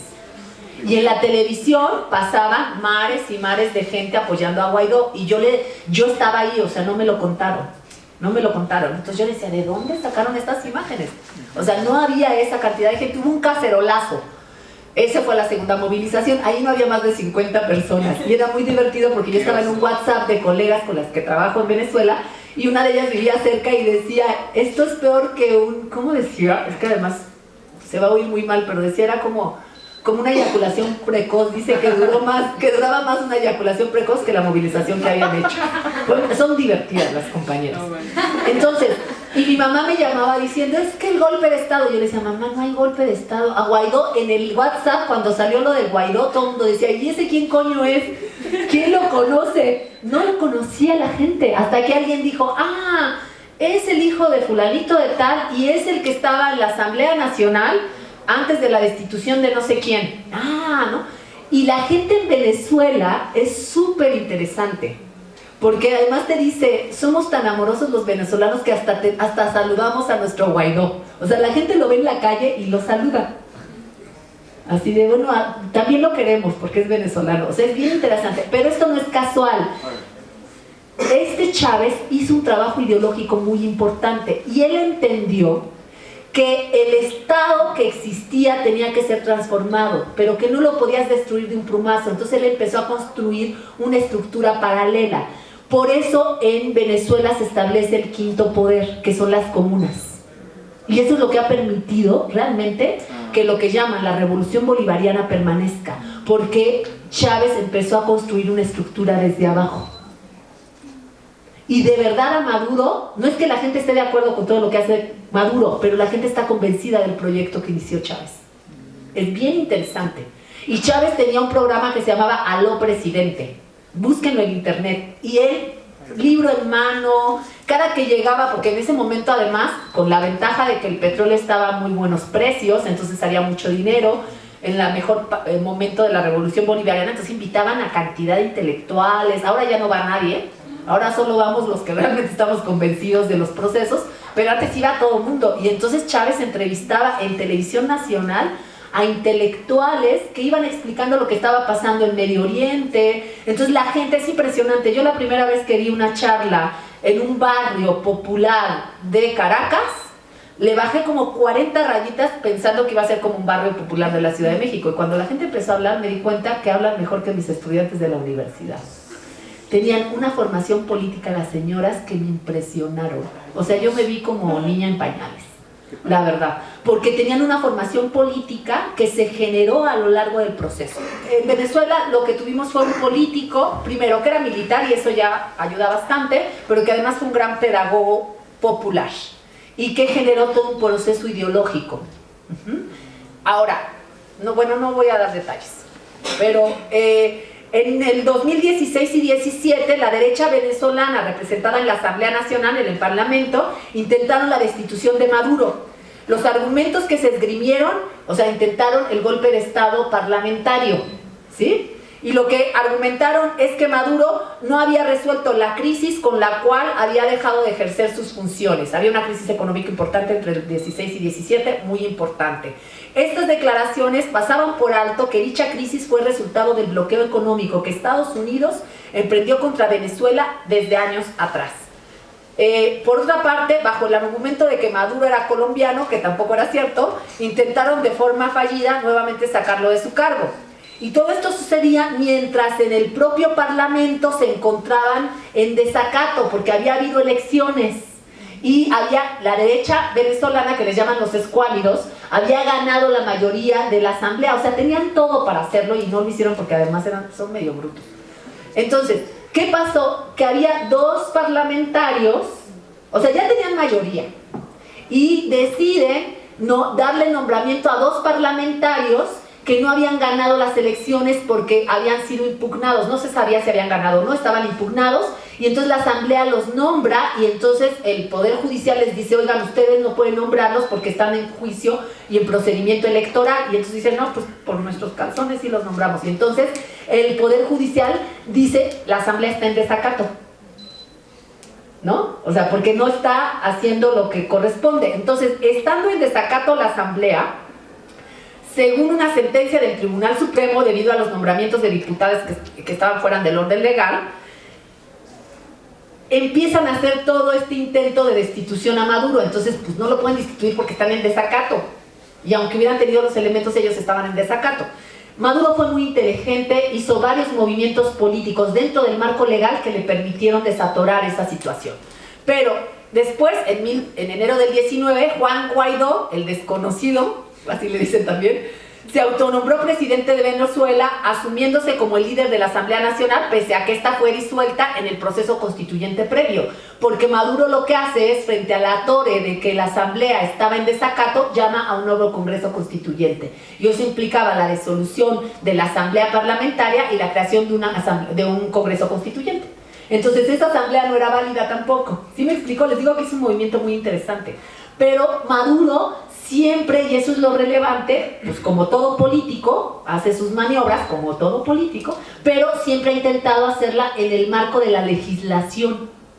Y eso le ha ayudado muchísimo. Entonces él muy inteligentemente llama a un Congreso Constituyente, disuelven la asamblea, crean una nueva asamblea constituyente para hacer una nueva constitución, y se quita de en medio a los de la Asamblea Constituyente que estaban en desacato, ¿no? Fue un movimiento político importante. Dice, en abril de ese mismo año, entonces no logran darle el golpe de Estado parlamentario, luego Guaidó se autonombra, intentando hacer una revuelta interna, ¿no? Que sí pasó, digamos, en Bolivia sí operó, o sea, les dieron un golpe de Estado, pero además le precede justamente una movilización montada, que también está muy generada por los errores políticos de Evo Morales, que hay que reconocerlo, pero en Venezuela no les funciona porque nadie peló a Guaidó, ¿sí? Y entonces Como no les funciona, en febrero de ese mismo año, con los medios armando un escenario de tramoya, se intenta crear una crisis artificial que justifique la invasión bajo el argumento de los derechos humanos y la ayuda humanitaria. Y entonces hacen un concierto en la frontera con Colombia para intentar entrar con el ejército a ayudar. Entonces, el tercer modelo, recuerden, golpe de Estado parlamentario, invasión por ayuda humanitaria, los tres los han intentado en Venezuela y ninguno les ha funcionado en Venezuela. Por eso digo, veamos el caso venezolano, por qué no les funcionó y cómo operó y cómo está operando el proceso. Lo que sí les ha funcionado en Venezuela es la guerra económica, eso sí. Y también es muy interesante cómo se da el proceso de la guerra económica. Finalmente, con todo este recorrido se evidencia que el posicionamiento, como los que se realizaron al inicio con Bolivia, de que era que no era un golpe de Estado, etcétera, etcétera, pues no operaban. O sea, es evidente que en Bolivia también utilizaron las estrategias que a lo largo de 20 años, bueno, de 10 años, han ido funcionando en América Latina. Porque casi todo, o sea, en casi todos los países les funcionó, excepto en Venezuela. La pregunta es, ¿por qué en Venezuela no les funcionó? Yo estuve en Venezuela en noviembre del año pasado y les hice la misma pregunta. Les dije, ¿por qué no funcionó? Y me encantó. Si pueden, busquen en internet, Escuela de Colonial de Venezuela 2019. Y entonces, o sea, de verdad después lo vi y dije, ¿cómo soy necia? Porque la gente se paró y me dijo, el amor. Lo que nos resolvió es que nos amamos. Y yo decía, no, pero a ver, esperen, vamos a hacer un análisis serio, ¿no? Y la gente empezó a hablar así como ustedes y empezó a decir, no, pues es que, o sea, los venezolanos somos amorosos, ¿no? Y entonces la crisis está terrible, pero si yo tengo una lata de sardina la voy a compartir con mi vecina, ¿no? Y entonces la gente empezó a narrar. Y yo seguí insistiendo, a ver, sí, pero a ver, vamos a hacer un análisis serio, porque sí, el amor y lo que quieran, pero hay que hacer el análisis, hasta que al final, eso me convenció y me quedé callada después de decir, con eso voy a cerrar. Uno de los compañeros, además de que de verdad vean la conferencia, vean el nivel de análisis de la gente, o sea, vean el nivel de análisis, de una reflexión, o sea, no, cuando se refieren al amor, no se avientan un choro así de, ay, el amor romántico, se avientan un choro donde te explican qué significa el amor y qué es la comunidad y etcétera, etcétera. Y el último participante dijo algo que ya fue el que me hizo que me callara. Y entonces él dijo que Chávez con la gente o la gente con Chávez habían descubierto la fuente de la vida, que era la posibilidad de construirse en comunidad. Y que eso es lo que los hacía mantenerse en este proyecto. Entonces decía, Chávez lo que le enseñó a los y las venezolanas fue la fuente de la vida, que es la posibilidad de la comunidad y del amor. Entonces dije, no, ya, me rindo, tienen razón, y vamos a seguir discutiendo sobre esto en la próxima edición de Venezuela, que va a ser el próximo año, y entonces voy a intentar ser menos cientificista y positivista, y voy a dejar que la gente me diga qué significa la posibilidad de hacer la comunidad, que es la idea de la común unidad. Y ese es parte de nuestro reto, cómo construimos comunidad. Y ahí lo dejo.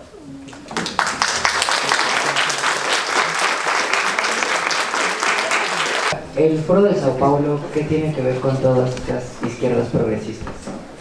Mi pregunta mira más que nada a la parte última. El tema de la ponencia es una mirada a América Latina desde el punto de vista de colonial, que es para mí no tengo bien el dato de cuándo surgió la palabra, me parece como un neologismo muy interesante. Haciendo una recapitulación sin regresar, creo que a hablar de la historia, no como la historia de Europa, sino como la historia unificada de la humanidad y la colonización, es hacer como un recuento de una dinámica de los etnocentrismos. Entonces no es que quiera hacer ser muy específica en el caso de México, pero creo que sí sería muy útil como guía para nosotros, a lo mejor saber escuchar su punto de vista interno del país respecto a esta nueva escuela de colonización, cómo puede funcionar aquí en la universidad, no solo para los alumnos de sociología. ¿Cómo los diferentes golpes de Estado no les han funcionado en Venezuela? Pues bueno, como Me surge la duda porque recientemente tuve una experiencia fui a Nicaragua y bueno, yo estudio antropología, entonces pues me movía mucho como esta curiosidad antropológica de ver la diferencia de sistemas económicos, etcétera, ¿no? Entonces voy allá con la intención de ver pues cómo está el asunto, cómo está esto, y yo creo que allá, bueno, hay elecciones me parece dentro de 2 años allá en Nicaragua, pero el asunto es que allá su lema del gobierno es Nicaragua cristiana, socialista y solidaria. Entonces hay una intromisión del cristianismo en el gobierno así, pero descarado y muy explícito, lo que tiene a la gente completamente polarizada desde la religión, porque aparte la religión es una parte de la formación de la comunidad es una parte fuertísima, y además por la ruptura de lo que fue la revolución sandinista y lo que sucedió en abril del año pasado en Nicaragua, que pues sabemos que hubo una represión grande y etcétera, pero también pues sabemos que la oposición está movida por esos intereses políticos y religiosos también. La corrupción. Pero, y aparte sumando a la corrupción del gobierno de Daniel Ortega, que pues para nada es ni de izquierda ni socialista, entonces pues no sé si hay algo que usted pueda como apuntar sobre eso, sobre ese tipo de golpe de estado que según yo concluí, se ha venido como gestando desde que regresó Daniel Ortega al poder básicamente, o desde que, no sé cuál es el punto, pero yo no le llamaría golpe de Estado. Yo creo que el caso Nicaragua tiene que ser analizado justamente en otro orden. Incluso entre los grupos de universitarios, que bueno, como universitarios todos hemos llegado a formar parte de algún grupo de protesta, o sea, en contra de tal cosa, es normal la movilización social dentro de la universidad, pero sí se nota bastante, y digo, tampoco le estoy haciendo promoción a Daniel Ortega, porque no hay nada que defenderle, pero incluso esos grupos se notan completamente, incluso en las movilizaciones que hacen, están ensayadas, hasta traen como su script así de las consignas que tienen que gritar, y están uniformados, de hecho, están así como completamente movidos por intereses externos. Sí, quizá que me equivoqué en la forma de denunciar, no es que no haya, aquí hay un elemento extra que yo no analizo, pero que lo trabaja bastante Dussel a partir de lo que pasó en Bolivia, que es el apoyo norteamericano a los grupos evangélicos y cristianos, que yo no lo analizo, sí tienes razón, entonces me retracto, quise decir, Nicaragua no entra dentro del panorama de las 3 estrategias que yo planteo, que es el golpe de Estado clásico, el golpe de Estado parlamentario y la invasión por ayuda humanitaria. El caso Nicaragua nos plantea justamente lo que Dussel analizó a partir de Bolivia, porque en el caso Bolivia los grupos evangélicos y cristianos son muy importantes en el proceso. Entonces el caso Nicaragua tiene que analizarse en ese, que igual vale la pena que lo hicieras, porque yo conozco poco más los casos que menciono que el caso de Nicaragua. Entonces te invito a que a lo mejor nos pudieras aportar desde ese lugar. La plática estuvo muy interesante, con todo lo que ha explicado y el análisis que por supuesto tiene más claro que muchos de nosotros y nosotras, sobre todo este recorrido latinoamericano y desde 500 años, ¿cómo ve la situación de Morena y de la 4T? No sé si coincida, yo lo voy a compartir con ustedes. Y por supuesto que tengo que analizar la situación de Venezuela, pero podemos hablar de todos los países, pero si no hablamos del nuestro estamos fracasando. Yo, y me sirve mucho porque vi las conferencias que comparten, ¿cómo se llaman? ¿Escuelas de coloniales? Bueno, unos videos. Que suben a un canal de Alba, YouTube. Bueno. Sí. Son las escuelas de coloniales de Caracas. Ok. Bueno, la verdad es que también las he visto y me ha servido mucho una frase que compartía el profesor Ramón, en donde analizaba el papel del Estado. Y él citaba, no sé a qué personas, pero decía, tenemos que pensar al Estado de esta forma: contra el Estado, desde el Estado y sin el son los compañeros chilenos. El movimiento, es como el equivalente al movimiento urbano popular en México, se llama, no me acuerdo ahora el nombre, pero son los compañeros del movimiento urbano, ahorita me voy a acordar, son en Chile, perfecto. Bueno, con el Estado, contra el Estado y sin el Estado. A mí personalmente eso me pareció maravilloso y lo traduzco a la situación particular de México y con Morena, ¿no? Por ejemplo, yo participo en un colectivo universitario, no estoy afiliado a Morena, pero también considero que, por ejemplo, al menos en la situación en Puebla, desde en donde estoy, la coyuntura particular de nuestro estado ha posibilitado, por ejemplo, que un organismo internacional que hacía los exámenes de admisión en la universidad se fuera de la universidad. Eso bajo la coyuntura de la 4T. Pero también hay cuestiones que hay que criticarle a Moreno, y eso es otro análisis. Pero al menos esa es mi postura por ahora, ¿no? Está desde ese aporte de los compañeros y compañeras chilenas contra el Estado, que por supuesto en las instituciones el partido tiene una gran presencia, pero también sin ellos y ellas construyendo desde abajo, ¿no? Con la gente, pero también apoyándonos de las instituciones. O sea, es una armonía súper complicada, y al menos es mi postura hasta ahora, a un año del nuevo gobierno. Y por supuesto que también veo una situación súper complicada. No me veo aquí en las instituciones del Estado, al lado de Estados Unidos, en una coyuntura mundial súper complicada, con 55 millones de pobres. Es complicado, pero tenemos que discutirlo y tenemos que avanzar, y hemos avanzado. Pero quisiera escuchar su reflexión personal. Voy a intentar ser breve. O sea, la verdad es que todo este recorrido, por eso lo primero que dije es pongamos nuestras barbas a remojar, porque todo este recorrido tiene como objetivo justamente llegar a México. Sí. La ventaja de que nos den 2 horas es que nunca llego. Siempre digo, todo esto para pensarnos, ¿no? Para pensarnos nosotros y nosotras. Y la ventaja es que como no me da tiempo, pues sigo pensando cómo pensarnos, ¿no? Y al final yo no tengo muchas respuestas, porque al final creo que es un diálogo que tenemos que construir. O sea, creo que este ejercicio de mirar en un arco de tiempo largo, que luego se traduce en arcos de tiempo corto, pero que se lee en términos no solo del caso concreto de México, sino del orden regional en la geopolítica mundial, que suena muy extraño, resulta muy relevante. En Chile dimos una conferencia, Ramón Grossfogel y yo, hace unos meses, y él hace una reflexión muy interesante de cómo leer el tiempo cíclico de la historia.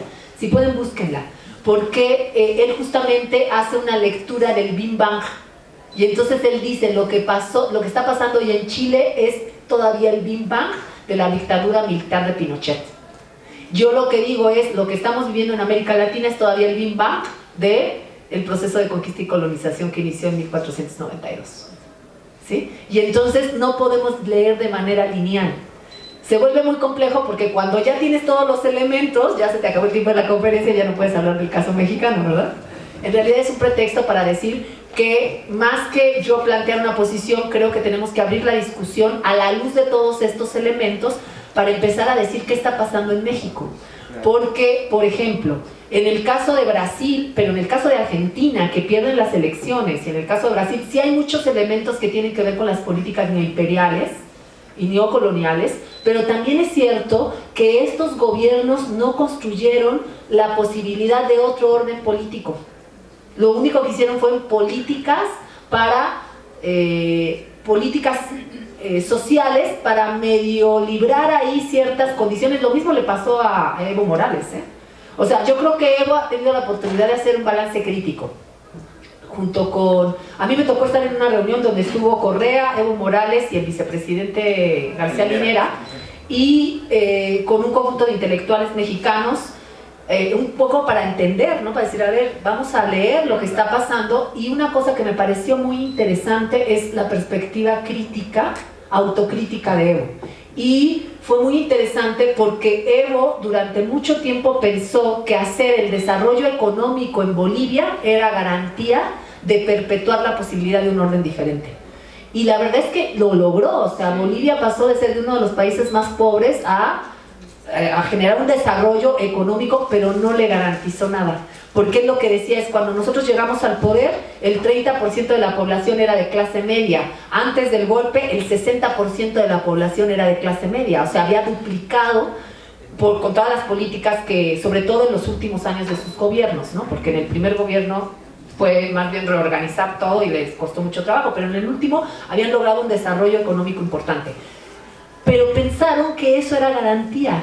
Claro. También lo pensaron en Argentina y en Brasil. Pero ¿qué pasó? La gente pasó de ser gente de clases populares a tener acceso a la educación, a tener acceso, pero no necesariamente generó una conciencia política que posibilitara entender el proceso. Entonces, como en el caso de Venezuela, por eso hablaba de que Chávez sí hizo un proceso de pedagogía política. Por eso Dussel insiste, tenemos que hacer conciencia política, ético-política. Y entonces, ¿qué pasa? Decía la que era ministra de Salud, que también se vino con Evo, porque también la estuvieron persiguiendo. Ella decía, los chicos que hoy tienen 20 años, cuando llegó Evo al poder, tenían 6 años. Entonces les tocó vivir un proceso, o sea, chicos de origen humilde, indígena, de familias humildes que tuvieron acceso a la universidad, que tenían empleos más o menos buenos, ¿no? Porque además es una Bolivia donde la estratificación social antes del gobierno de Evo era tremendita, ¿eh? Y tampoco es que se ha quitado, o sea, el racismo quedó claro ahora con el tema del golpe de Estado, ¿no?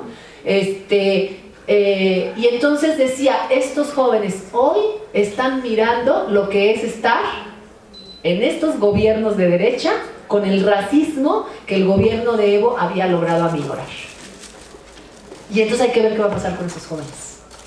Porque entonces ahí puede que haya conciencia política, pero no porque se haya generado, sino porque van a empezar a entender qué significó 3 años de gobierno progresista. ¿Sí me explico? ¿Cuál es el problema sustantivo? Y esto tendríamos que empezar a pensarlo. ¿Realmente AMLO le está apostando a la construcción de un otro orden político? ¿O lo que está haciendo es lo mismo que hizo los Kirchner y lo mismo que hizo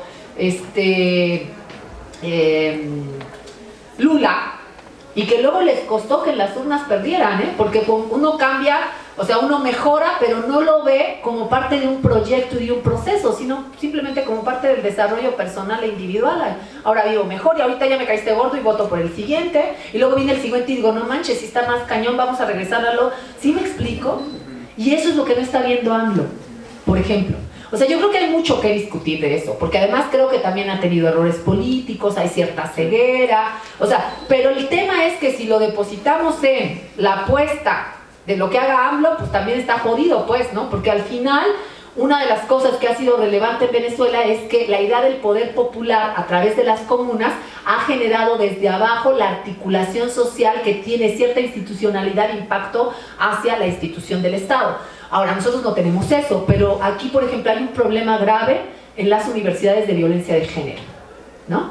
Yo trabajo desde hace mucho tiempo el tema. A mí nunca me invitaron a la comisión de género. Qué bueno, porque la verdad es que se hubieran topado con una posición no fácil. Pero hay un compañero que es muy cercano, que sí lo invitaron, y entonces me dijo, oye, ¿tú cómo ves? Y entonces yo le decía, es que el gran problema es que no hemos entendido que el problema de género no es un problema de género, es un problema de toda la comunidad.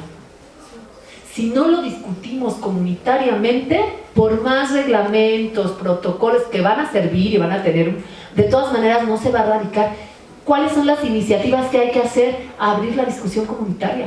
Somos una comunidad, común, unidad. Tenemos que empezar a discutir cuáles son nuestros problemas más urgentes. Y un problema urgente tiene que ver con la violencia que se está generalizando contra las mujeres. Pero no solamente, este compañero me decía, sí, pero yo desde que estoy en la universidad, y es profesor desde hace 20 años, decía, hay una violencia permanente contra los jóvenes migrantes que vienen del ámbito rural. Chairos, guarros, permanente. Y decía, eso es invisible. Y yo le decía, eso también lo tenemos que discutir. Porque la única forma de resolverlo es que entendamos que es una responsabilidad de la comunidad, no es una responsabilidad de quienes se asumen como víctimas o quienes son victimarios. ¿Sí me explico? O sea, es un problema comunitario. Tenemos que llevar a la discusión de la comunidad, y el problema de la nación se tiene que llevar a discusión cuál es el proyecto de nación al que aspiramos. Si AMLO no hace ese ejercicio, o sea, la historia ya está marcada. Las rutas están definidas, quizá con sus singularidades y matices, pero tenemos una gran responsabilidad, ya no AMLO, o sea, nosotros y nosotras, o sea, desde la universidad, ¿cómo estamos generando los espacios para la resolución de problemas sociales?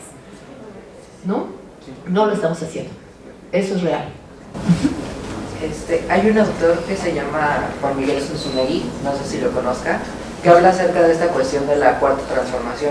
y que dice que no, realmente no han habido 3 transformaciones, que no se ha transformado nada, que realmente esta cuarta transformación debería de ser la primera real transformación, y precisamente por lo que menciona, porque como usted lo mencionó, en la colonialidad del ser se asume que fuimos el pueblo conquistado, y al ser el eterno pueblo conquistado no aspiramos a algo más, porque según Sun Tzu-Negui, nos asumimos como el pueblo perfecto que llegaron nosotros y nos conquistaron. Entonces debemos asumir esta posición de que sí, tenemos errores y debemos asumir esos errores para enmendarlos y progresar, pero precisamente en esta cuestión de la unidad, porque de hecho él presentó un libro en Chapultepec, en Porrúa, y dice que precisamente vio 2 marchas por la unidad de México, o sea, 2 marchas completamente distintas, y es como 2 marchas no unidas por la unidad. Muy paradójico, muy irónico. Entonces habla acerca de esto de que siempre ha sido la eterna cuestión histórica de liberales contra conservadores en vez de dialogar y llegar a un proyecto común. Sí, en todo caso creo que un buen ejercicio sería hacerlo primero en nuestra comunidad más territorial, que es la universidad, por ejemplo, ¿no? Perdón, compañeros, ¿cómo se llama el autor? Ahí valdría la pena que a lo mejor con el tema de género, hoy estaba leyendo las noticias y le doy la palabra a la compañera ya para que cerremos. Estaba leyendo en las noticias, escuchando en la mañana las noticias y estaban justamente diciendo cuáles habían sido las declaraciones del rector de la UNAM, ¿no? Entonces decía, sí, nosotros apoyamos el tema porque hay 3 preparatorias tomadas y la Facultad de Filosofía, ¿no? Entonces él decía, nosotros apoyamos y si es cierto está pasando este tipo de violencia en nuestra institución, pero no estamos de acuerdo con el cierre de instalaciones, ¿no? El tema es complejo y obviamente en nuestra universidad no está ajeno a ello. Valdría la pena a lo mejor que que es un tema complejo, nos permitiera hacer un ejercicio de comunidad, ¿no? Por ejemplo, y a ver cómo funciona, pues. Lo segundo es que hoy en la mañana en una clase una de las compañeras decía, es que estoy muy preocupada y estamos convocando una reunión porque se oyen los rumores de que va a haber huelga otra vez en la UAM. Y entonces yo le dije, a ver, primero, ¿de dónde escucharon los rumores? Para que nos vayamos enterando, ¿no? Porque pues eso de que escuché rumores, y entonces me dijo, y ahí ya yo puse así como ojos de, ay, what? Le dije, no, pues ¿de dónde vienen los rumores? Porque yo también he escuchado rumores, ¿no? Y entonces me dijo, de la televisión, y le dije, ah, sí, a ver. Me dijo 40 CNN y no sé qué otro programa de radio, creo, o algo así, están ya declarando que va a haber huelga en febrero. Yo no lo escuché, o sea, es como de segunda mano. Entonces dije, ay, entonces hay que poner atención, porque si ya se está posicionando la televisión o los medios, significa que hay un interés de que ese tema aparezca, ¿no? Entonces hay que ver, entonces, bueno, al final me dijo que, yo dije, bueno, pues la comunidad tiene que empezar a discutirlo, ¿no? Efectivamente, pero primero hay que informarnos, porque decía, no, es que dicen que fulanito, 5 personas ya, y yo le dije, no es así, o sea, 5 personas no pueden votar una huelga, hay toda una estructura, hay votaciones sectoriales, o sea, no está tan fácil. Ahora, también es cierto que hay ciertos sectores que tienen presencia en ciertos ámbitos de los trabajadores y las trabajadoras, ya sean académicos o administrativos o personal de limpieza, etcétera, que tienen influencia. Pero lo que quiero decir con todo esto es que quizá parte de la discusión sobre la cuarta transformación implica una reflexión colectiva, pero cuando lo llevamos a la práctica, lo tenemos que llevar a nuestro espacio territorial. Entonces a lo mejor podríamos hacer un primer ejercicio en relación a lo que está pasando en nuestra comunidad universitaria y desde ahí a lo mejor intentar construir un debate sobre cuál es el proyecto de nación al que estamos aspirando, ¿no? El gran problema de las universidades es que creemos que discutimos la realidad cuando estamos discutiendo a los autores. Era algo que platicábamos en una de las clases que doy, que decíamos, bueno, a veces estamos discutiendo a tal autor sobre tal hecho social y pensamos que ya estamos discutiendo sobre la realidad y la estamos transformando. No, perdón, estás discutiendo una versión de una mirada de la realidad y ahí nos quedamos discutiendo 40 años. O sea, está cañón, ¿no? Imagínate, 40 años discutiendo con Comte, no, está bien chido, pero es una versión de un hecho social. La pregunta es, ¿cuándo vas a ir a la realidad social? O sea, ¿cuándo te vas a empapar? Pues es que vivimos en la realidad, entonces, o sea, pues vamos a empezar a hacer o sea, pasar del acto intelectual al acto de sabiduría. Y el acto de sabiduría es lo poco que conoce, siempre lo dice mi maestro, Gurudeva Amitabha. Dice, el acto del sabio o del que sabe, de la sabiduría, es que lo poco que conoces lo aplicas y lo haces bien. Y si conoces solamente hacer gelatinas, las haces muy bien y lo pones en práctica. Si tienes un repertorio de información gigantesco y has construido 20 libros, imagínate lo maravilloso que va a ser que lo pongas a la práctica. El problema es que no lo hacemos, entonces necesitamos empezar a hacerlo en nuestro salón, a lo mejor en la forma como hacemos el proceso de las copias, ¿no? O sea, ¿cómo le hacemos para organizar las copias? A lo mejor ni nos damos cuenta cómo lo hacemos, ¿no? A lo mejor es decir, a ver, pues sí nos funciona. ¿Y cómo opera? No, pues delegamos en una persona. O sea, empezar a hacerme consciente de lo que sí está operando, ¿no? O sea, ¿cómo hacemos comunidad en mi salón? No, la verdad es que ni nos pelamos, no sabemos el nombre del 40% de los que están aquí. Órale, ¿no? O sea, pero a lo mejor sucede, no, sí, hay una red solidaria. ¿Cómo opera esa red solidaria, no? El WhatsApp es fundamental. Órale, entonces vamos a hacer uso del WhatsApp. ¿Sí me explico? O sea, a veces hay que empezar en lo práctico, porque nos queremos alucinar cosas que sí está bien que nos alucinemos, porque no está de más, pero también hay que hacer el acto práctico. Si no hacemos el acto práctico, nos vamos a quedar discutiendo, como yo, 20 horas sobre el giro de colonial y no vamos a descolonizar ni a nuestra mente. Entonces, bueno, pues es un acto crítico, autocrítico, que tiene que implicar necesariamente una práctica. Entonces, bueno, ya le paro ahí, porque creo que además ya cerramos con el tiempo máximo y ya la mitad del auditorio se fue. Y agradecerles profundamente su acto de escucha, que me parece el acto más activo, porque sin su escucha no hubiera podido tener presencia ni habla. Muchas gracias.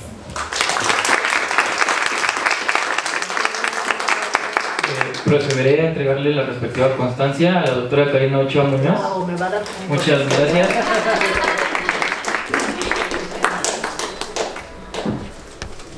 Y bueno, de esta manera cerramos con la primera actividad del Seminario de Pensamiento Latinoamericanista. Los invitamos, ¿todavía hay café, Alexe? Bueno, los invitamos a que se acaben las galletas y el café para retirarlo, por favor.